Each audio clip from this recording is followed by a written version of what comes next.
Stress is the silent killer. Stress is the silent killer.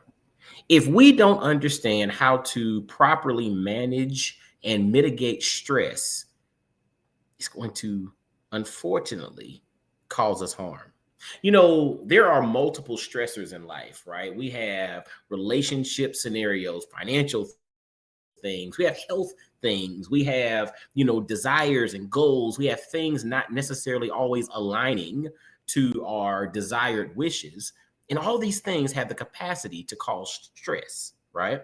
But the question is, how do you deal with that stress? How do you manage that stress? Do you have proper and effective outlets to cope with the things that are coming at you, throughout life? Because life's going to throw curveballs at you, right? There's nothing you can do to avoid challenges. It's not always what happens, is how you respond to it, right? And also, what frameworks do you have in place to guard yourself from the things that are coming your way? That's preparation. What do they say? When you stay ready, you don't have to get ready. So I saw this post not long ago, and it was talking about how 110 years ago, Booker T. Washington passed away at the age of 59.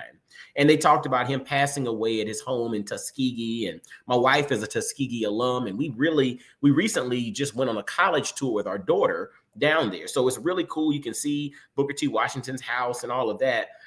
But one of the things in the post, it talks about his intense travel schedule and his political pressures that hung over him, and that caused Booker T. Washington to live with a high level of stress, chronic stress, for years. And he also had blood pressure issues. Now, we must admit, this was also, over 100 years ago. So we don't always have the proper recollection or proper recognition of things that we need to mitigate and manage.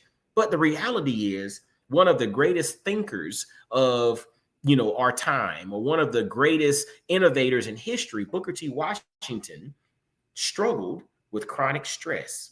And the chronic stress, because of all the pressures that were on him, potentially added or aided in his health, declining, and ultimately led to his passing.